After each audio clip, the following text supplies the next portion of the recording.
be with you this morning. And last year, the Apologetics Conference, was a highlight. I remember having great conversations after the talks and over coffee and things like that, and discussion even weeks after the different sessions. So I trust that this year will, stir our thoughts in a deep way as well. On the schedule, I was due to talk about apophaticism and apologetics, which sounds like a very sophisticated thing, but I decided to save that for the afternoon and instead to start the morning off by talking about this character, Jordan Peterson. So raise your hand if you've heard the name Jordan Peterson. Okay, so it's about half of us. And so this will serve as a kind of introduction to this phenomenon. Some people refer to like the Jordan Peterson phenomenon or the Jordan Peterson moment that we're living in right now. If you are ever on YouTube, you've probably seen his name somewhere. He has the most views on any of the YouTube channels, from what I've heard. He has the most subscribers for any academic and for a number of different kind of genres of YouTube channels. And he's really been prominent for the last year and a half. I remember at the Apologetics Conference last year, he was just kind of coming on the scene. And, a lot of people were thinking, okay, this is a very charismatic, very assertive figure, and he's going to kind of fade away after a few months. And lo and behold, he's still, I think his book is now number 2 on the Amazon bestseller. His YouTube channel is still rising in subscribers and views. And I think we're just going to hear more and more of him over this next year. It still waits to be seen, how long this wave will go. But for now, at least, I think he's a very important figure for us to consider in terms of apologetics, whether we've heard about him or not. So I want to give a basic introduction to this gentleman. He is a professor at the University of Toronto. He's a professor of psychology. And he's written now 2 quite sizable books. One, the most recent one, I think it's called 12 Rules for Life, subtitle An Antidote, or like a solution to chaos. And then his first book, written I think at the end of the 1990s, is called Maps of Meaning. And so he has these 2 large studies, and he's been at University of Toronto since 1998, giving lectures in psychology.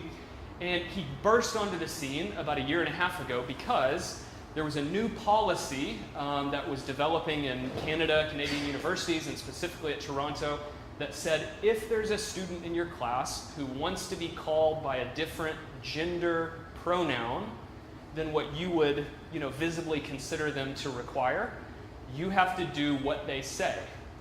Okay, so like if someone says, and maybe you know this or not, but there's now, something like 24 or 30, pronouns, gendered pronouns. There's he, she, and this is in English, of course, he, she, she, I don't know, like all these mixtures, to depict different conceptions that people have of their own gendered status. And so he, late one evening, had contemplated whether he was going to follow these rules or not, and he just shot off a quick YouTube video, kind of a rant, basically saying, this is a violation of the freedom of speech, and this is a new step in Canadian law. And he talked about his reasons for refusing to obey this legislation if it passes. And the way he tells the story, like 2 days later, this thing had I don't remember the exact number. Something like 1 million views. Or, something just crazy. And so he began doing more videos, and so he hit record about a year and a half ago on YouTube, and he's literally not taken his finger off the button. I was trying to figure out how to research, for this talk, and if you just go on his YouTube channel, you'll see, it feels like every week he's doing like 10 hours of talks. Just an amazing amount of content that he's pushing out. And shortly after this big battle that arose with the University of Toronto, this ended up going to like one of their legislative courts, and he had to argue, whether he would obey this legislation with the government. His job was threatened. It turns out he was able to keep his position. He's still at University of Toronto. But he began to raise money. Like he said, if you want to send me funds, I may lose my job. I have some ideas about how we could reform education. Send me some funds and we'll see what we can do. So people began giving him large sums of money. And the first thing he did was he rented out a theater in downtown Toronto, and he began giving biblical lectures. Lectures on the, old stories, specifically like early in Genesis. And if you go online and you look at these lectures, they're like, some of them reach over 3 hours, just an amazing amount of words and, flow of content. And so many, many people have followed these biblical lectures. And there's a pastor who's from Canada. He's now at a church in California. But he began doing a response video to Jordan Peterson's biblical lectures. And this guy has, gotten a lot of followers now. And one of the things that he mentioned is that for himself and many pastors, especially in Canada, for the first time, they're seeing a lot of people come into the church that have no background with the church, and they're saying, I'm here because I've been watching Jordan Peterson's lectures, and I feel that, all of a sudden, I see that the biblical narratives are significant for me finding meaning in my life. And so, the pastors are like, yeah, come on in. This is great. And so there's a very interesting trend that's happening, right? And it relates to the task of apologetics. And I want to ask the question, as I kind of unfold he's very complicated, but I want to just focus us on 3 ideas that he's pushing. I want to ask the question, is he defending the Christian faith? And if so, in what sense? And if not, why would we say no to that question? So what's of benefit in this figure, and what is of concern for us is really the question we want to answer. Okay, so this is the gentleman, if you've seen his picture anywhere. That's pretty much the expression you get in any of his lectures. He's a very serious-minded person, extremely intense to listen to. He communicates that he's talking about matters of utmost importance. And it's jarring for an audience, to see someone so intense, so urgent in their speech. And this is a pretty good pose that is indicative of his kind of intellectual stance as well. Okay, the first thesis that I think Jordan Peterson has been working on has to do with freedom of speech, as I said. And when he starts talking about freedom of speech, you realize that he's not just talking about a right, in the sense that we talk about like natural rights or, some kind of civil, political thing that's a bit distant from us. No, he thinks, this would be my argument, he thinks that freedom of speech is of salvific importance, right? That if we don't have freedom of speech, humanity will in some way unravel in a very scary way, okay? So I want to unfold this thesis a little bit. The first thing to note about Peterson in terms of where he comes from intellectually is he has read Nietzsche very, very carefully.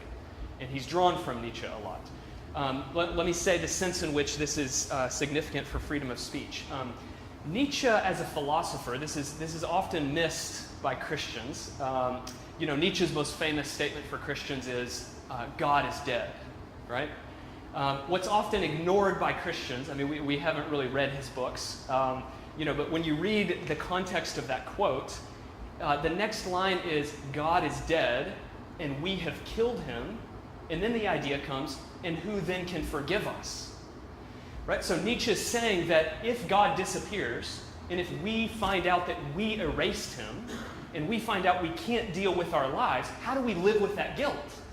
Right? So what Nietzsche is talking about, and this is what he's always doing in his philosophy, he's not making metaphysical claims usually, in the sense that we think. He's not saying, we used to think there actually was a God up in a thing called the third heavens, and now if you climb that ladder, you'll discover, it's empty, right? He's not saying that.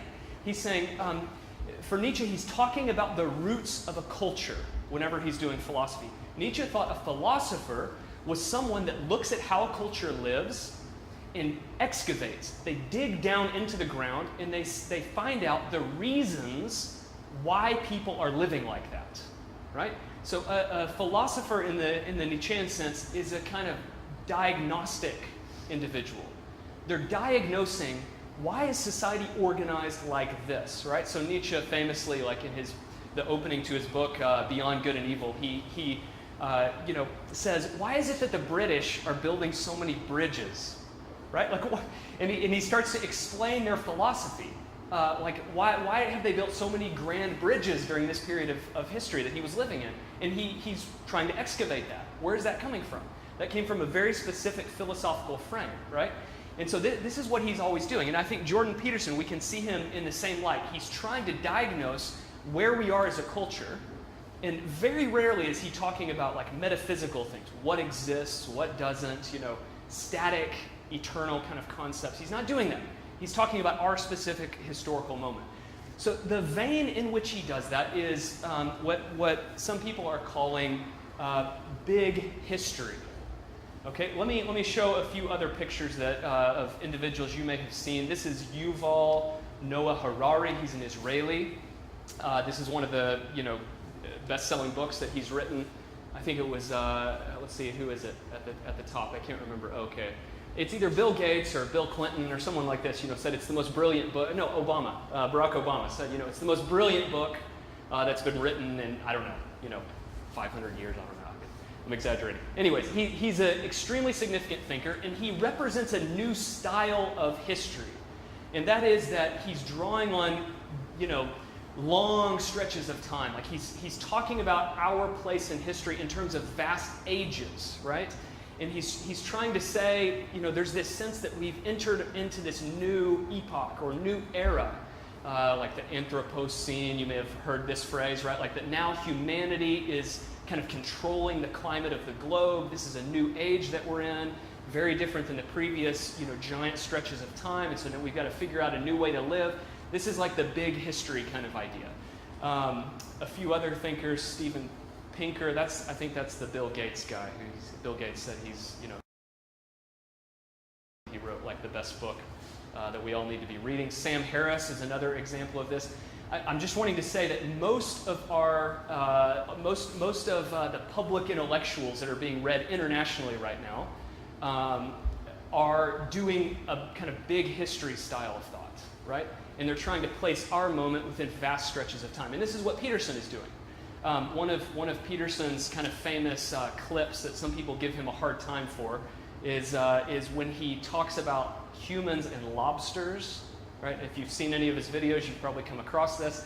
One of his ideas is he's saying that hierarchy, right? Like the fact that some people would be subordinate to other people, he's saying that's inevitable. We can't escape hierarchies, right? So, there's a kind of postmodern impulse saying we can overcome hierarchy in our human development. And he's trying to say, from the case of the lobster, he's trying to say, we evolved from lobsters, right? Big history idea.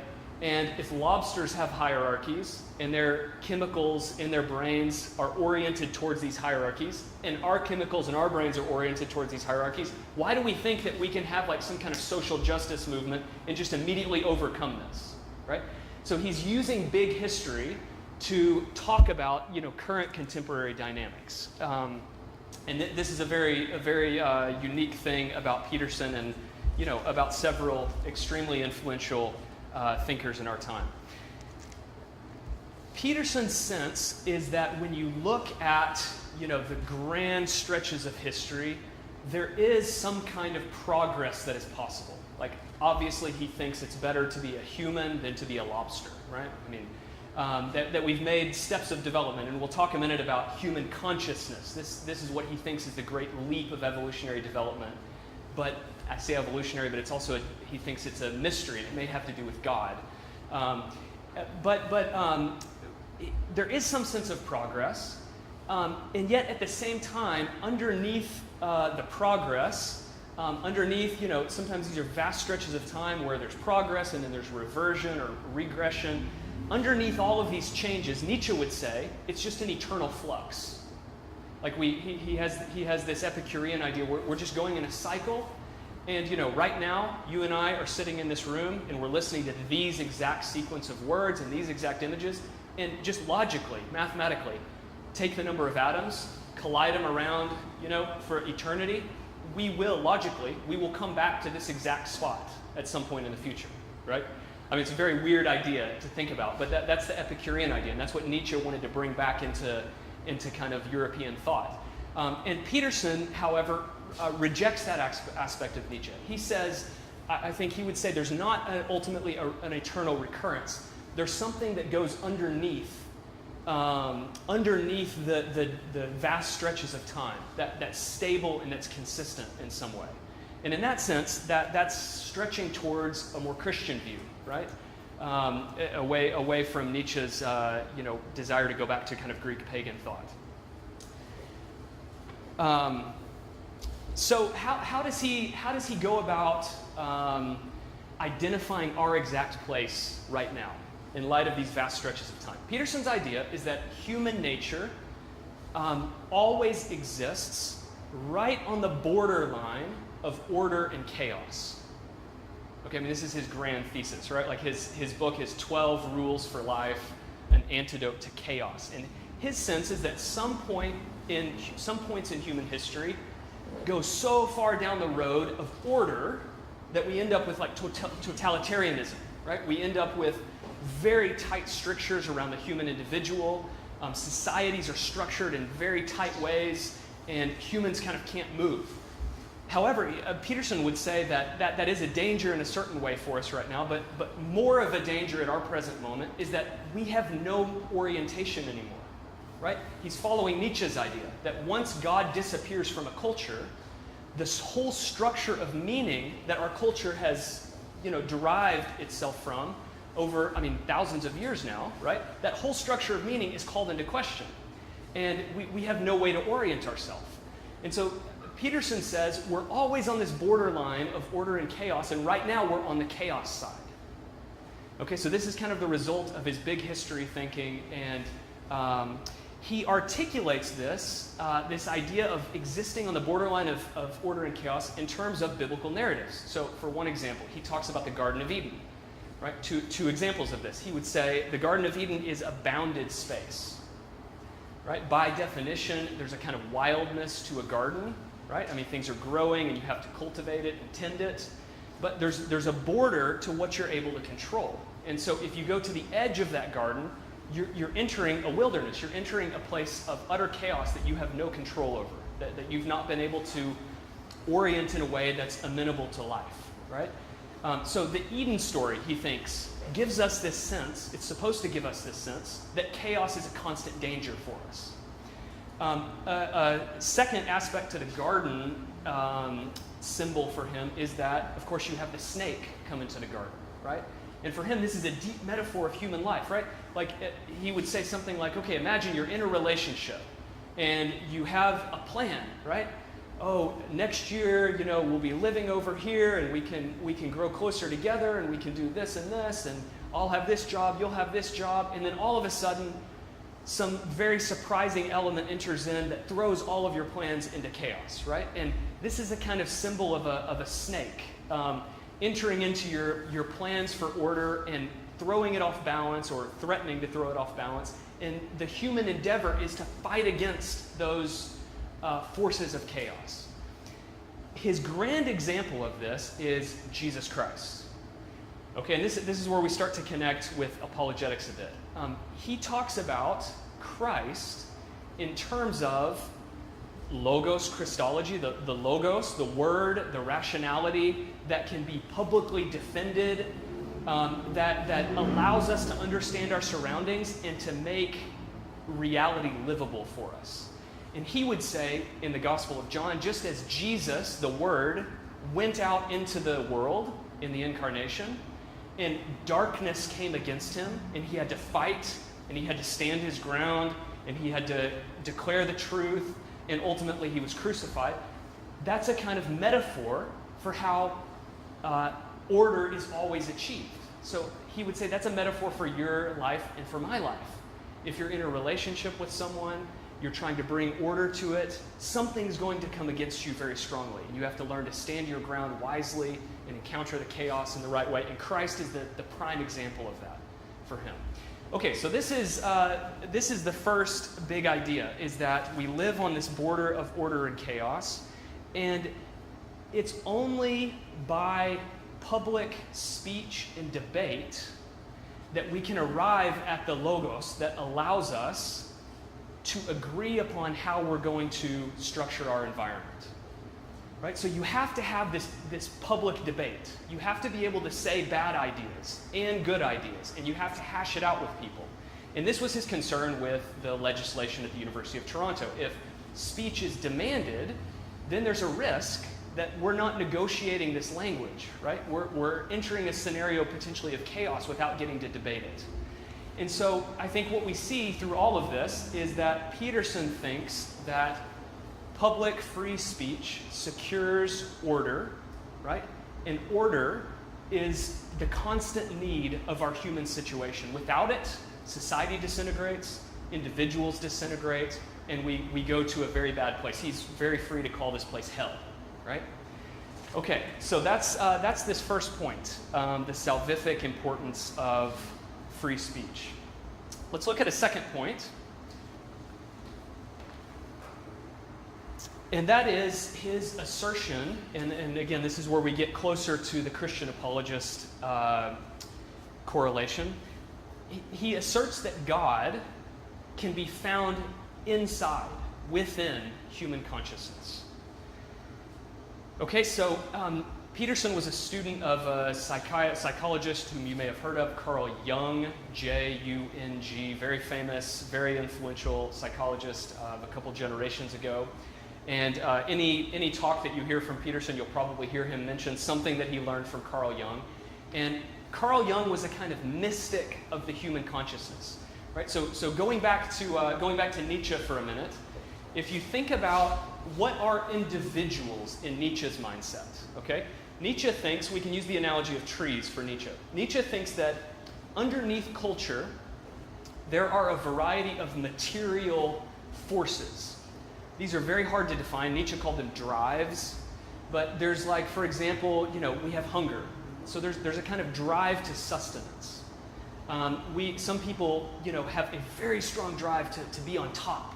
So there's a kind of material force at work in us, a drive to prominence or to success or honor or something like that. And Nietzsche, went about, he tried to define what are the different drives that are underneath the human being. And Nietzsche talked about the human as a monkey with snakes inside.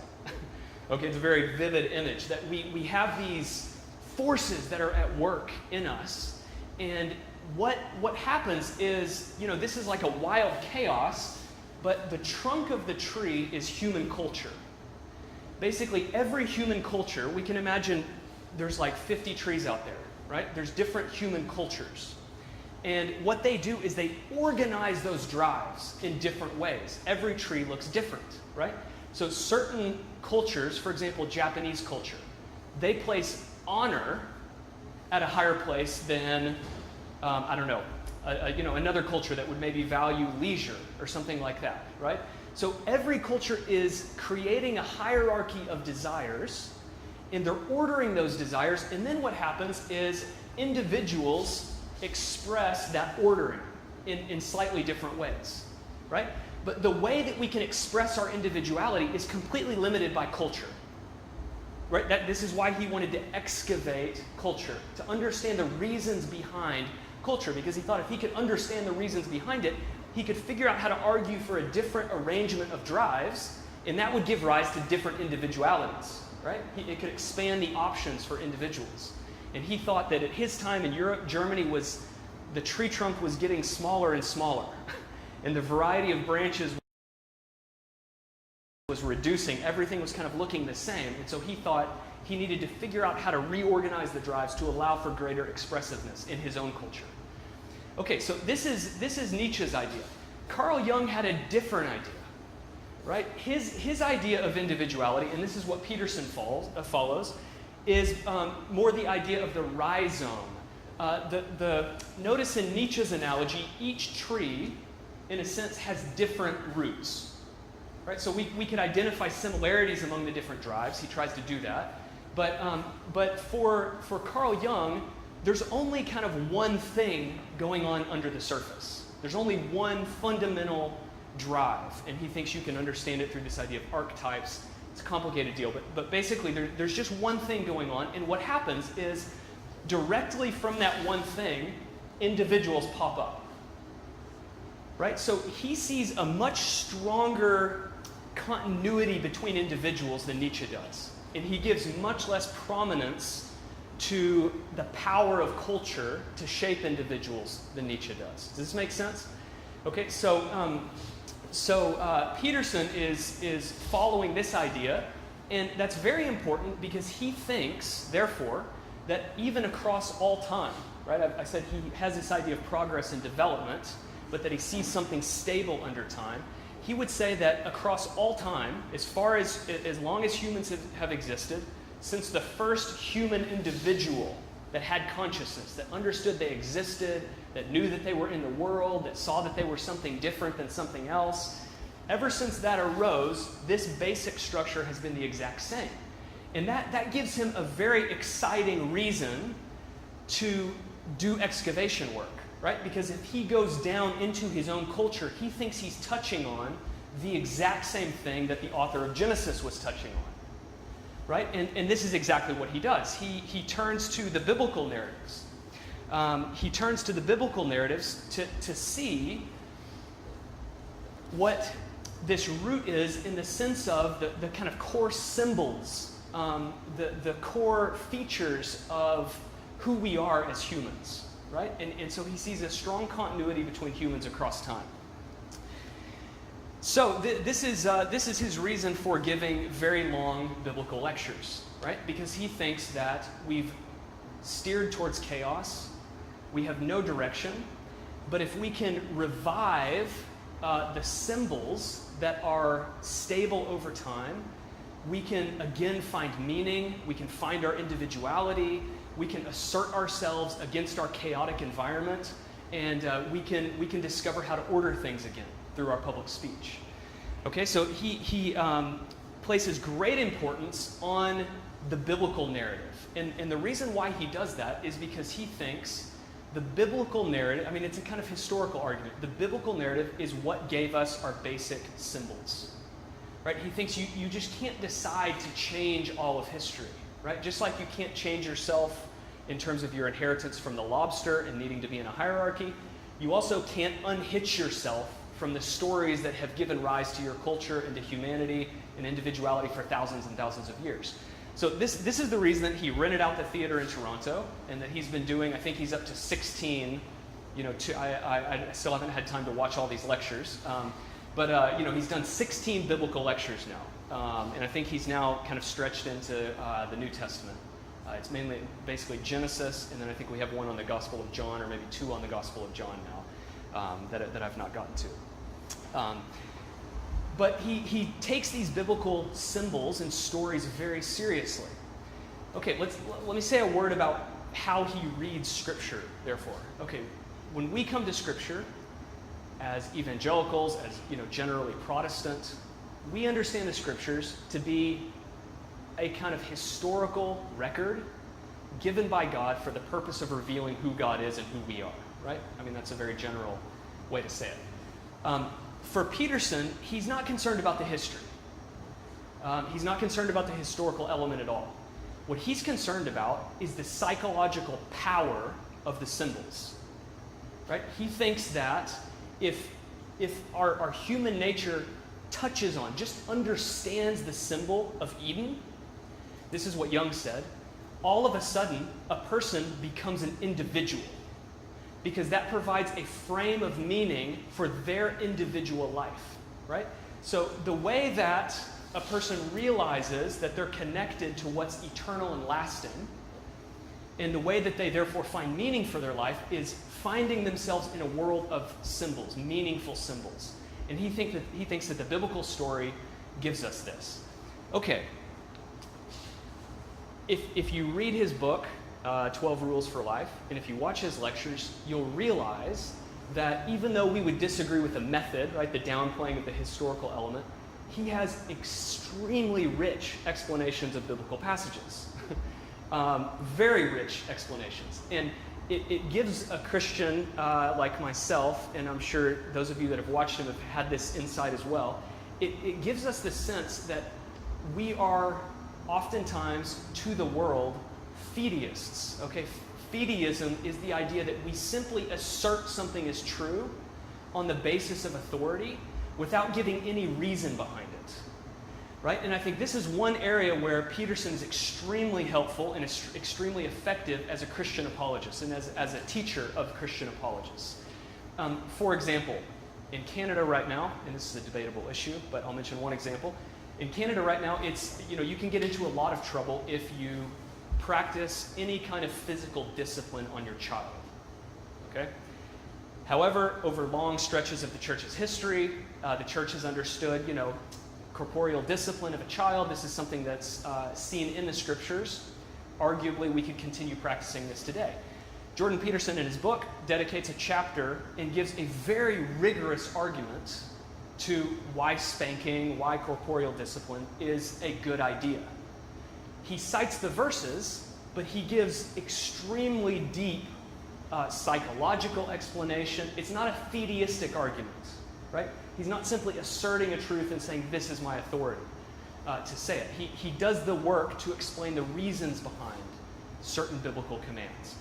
And I think as apologists, because it's becoming less and less common for people to be trained biblically, this is a greater responsibility that we have to do much more explanation work, to give a deeper rationale behind certain teachings of the Bible that seem very strange to us in our contemporary setting. Right? And so in this regard, I think his symbolic interpretation yields a lot of good fruit for us. One last comment on this point is that he drives us to the narrative not only because it attaches us to something eternal, but also because he presents a very dark picture of our human nature. Okay, he oftentimes in his videos and his interviews, he talks about this example of the Holocaust. This is one of his prime moral examples that he's always thinking about. And he's always trying to convince people that if you were in Nazi Germany, if I was in Nazi Germany, and we were ordinary middle-class people, you would definitely be a Nazi. Definitely. Right? I mean, it's one of his tasks to convince people of this. We oftentimes attribute to ourselves great moral rectitude, right? And we don't understand the severe forces and the susceptibility that we have towards going towards this dark chaos, right? But he's constantly putting before people's eyes that we have a capacity for terrible things, right? He often is saying, you must become a monster before you become a soldier for the good, right? I mean, before you can do anything good, you have to realize that you're capable of doing something horrendous. And he says, this has been the warrior code through all of history. You realize you're capable of killing, but then you restrain that, right? And many people are noticing that Jordan Peterson is appealing very prominently to young men, right? So 70-80% of his audience, when he goes and speaks somewhere, it's young men. And commentators have been wondering, what's going on with this? Why are young men so drawn to this message? And I think there's a very important reason for us to consider, and that is that young men 50 years ago were raised close to the time of World War I, World War II. There was a kind of warrior ethic. There was a calling for men to be not just kind and gentle, but to be great in some way, right? And the church has, in that era, developed a message to men of restraint, right? Learn to restrain yourself, learn to come back into the culture and make room for others. You don't have to be on the battlefield all the time. It was a culture of restraint that was promoted for masculinity, and that was because of this background in the world wars. For the last 50 years, though, there's been no cultivation of kind of the warrior spirit, right? I mean, this is what a lot of commentators are saying. And so therefore, as Jordan Peterson comes to men and he says, be vicious, find your monster inside you, and then learn how to restrain it, there's something more than just a calling to be nice, right? There's a calling to be great that is coming back into people's perspective. And so I think this is a reason why this has had such appeal to young men at our particular cultural moment. So, just to recap this point, biblical symbols help us realize that we're connected to something eternal. And once a biblical symbol comes into your consciousness, he thinks that almost miraculously, you are activated in some way. You see meaning in your life, and that it's almost an automatic thing. Like there's no way to escape that meaning, and we don't want to escape that meaning. And so this is this idea that God is present in every human psyche. Okay, it's a very strong theological claim. God is present. He's immanent in every individual psyche. The question, of course, comes right on the heels of that, but is God transcendent? Right? And I think we can say Jordan Peterson's not, at this point, not concerned with that question. He's only trying to prove to people that God is immanent within their psyche. And I think insofar as he goes with that point, we can follow. Okay, this will be quick, this last point. The third thesis has to do with Jordan Peterson's explanation and understanding of human suffering. And this, again, is another theme that I think as Christian apologists, as preachers, as friends, with those that don't know Christ, we can learn a lot from him. He's very concerned that Western culture European culture is always susceptible to Gnosticism. Okay, what is Gnosticism? Gnosticism is this idea that the world is a basically bad place, right? There's no salvation ultimately in the world. But, good news, some divine spark kind of exists within humans, and we can avoid the world. We can step over the problems of the world without really dealing with the issues of our day, because there's this theological world out there that we can rely on, and we'll ultimately go there, and it doesn't matter what we're going to do here anyways, right? And unfortunately, this is a message that Protestants have been communicating, I think unknowingly often, but we're always being tempted to communicate this message. Oh, there's an afterlife. It doesn't matter what you do now. Real meaning is going to come in heaven. You're saved by grace, so therefore Christ suffered for you. You don't have to suffer. Just deal with the difficulties, and then you'll go to the place where all tears are wiped away, right? You can't save the world. Jesus will do whatever he's going to do. It's going to burn. We don't have to worry about it. This is a kind of Gnostic tendency. And Peterson has come out very, very strongly against this. He presents Gnosticism as a kind of psychological disorder. A psychological disorder. Why?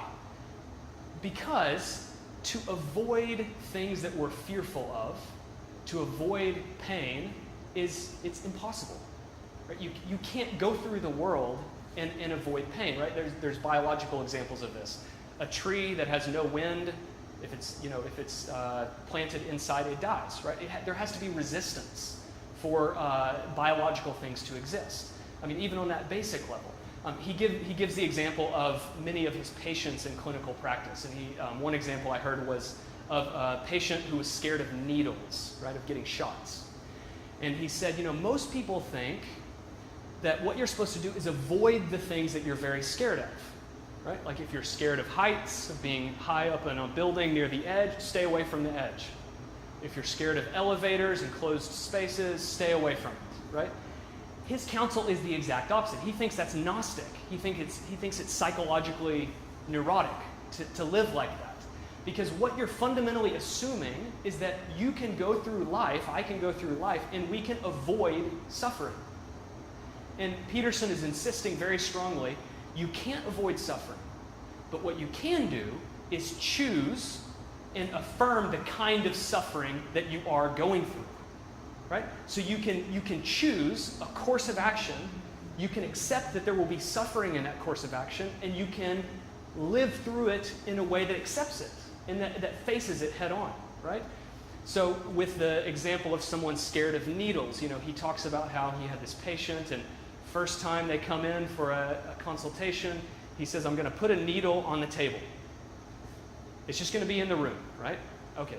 They have their meeting, then they come back. The next time, I'm going to hold the needle, and I'm just going to touch it on your arm, right? Okay, they do that. Next time, I'm going to take the thing off, and I'm going to set it on your arm, right? So an exposed needle is sitting there on your arm.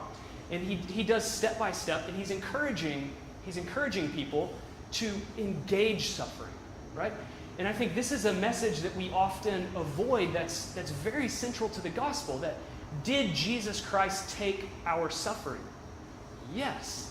He took the suffering of divine punishment for our sin. But why did he do that?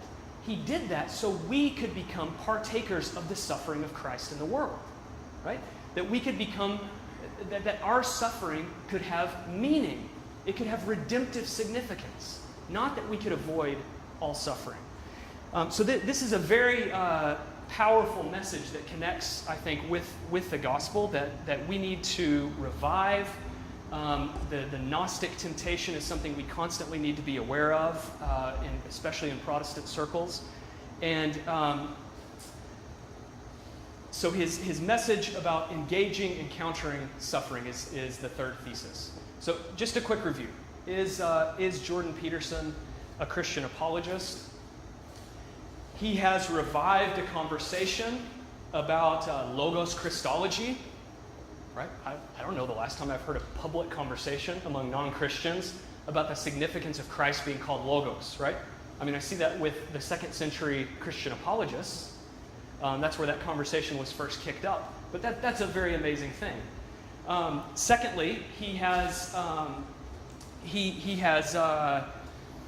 he's argued very strongly that God is present, God is immanent to every human psyche. This is very similar to what Paul argues when he came to Athens, right? Acts 17. God is not far. He's not transcendent in that sense. No, he's close and he's near. We live and move and have our being in him. And then thirdly, he's called us to overcome our Gnostic tendency, that we won't have to suffer, that we won't have to go through the world as Christ did, that we can escape, that there's another world out there that we can rely on, and we can just bide our time, and we can go through life waiting for our individual redemption, right?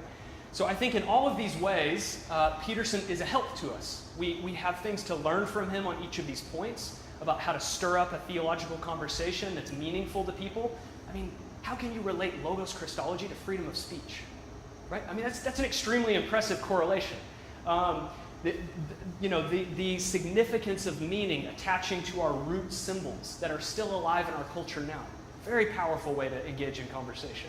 And then the idea that it's weak. It's a very Nietzschean idea that it's weak to hold to a kind of Gnostic salvation through which we will escape the difficulties of the world. And instead we can call one another, call the world to the suffering of Christ, to be conformed to the suffering of Christ. So I see these points, and I see Peterson's prominence, and I've been thinking back to a generation or two ago, and it struck me that at least in the American and in the UK and in Australia, I think Jordan Peterson is kind of, for the last 2 years, playing the role that maybe Billy Graham played 50 years ago. Right? 50 years ago, the world was paying attention to theological ideas because of Billy Graham's crusades. I mean, he had a massive public audience, right? People respected this. They drew new meaning and significance from the gospel presentations. And that was their kind of reference point for Christianity. Jordan Peterson is he's not a Billy Graham, because he's not calling people to that kind of acceptance of Christ, but he's filling that same role. And on the one hand, we want to celebrate that.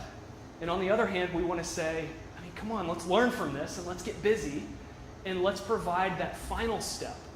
Let's provide that invitation to receive God's grace, to be empowered to do these things, to recognize God's presence with us, to be conformed to the sufferings of Christ, and to live a radical life in the world today. And I think that's an important thing for us to think about, learning from a figure like this. Because my assumption, I could be wrong, my assumption is that in 3 to 4 years, there's going to be a lot of young guys that have listened to Peterson, that have tried very hard to engage the suffering of the world, have found out that they're actually not capable of doing it in the grand, heroic way they envisioned, and they're going to need grace.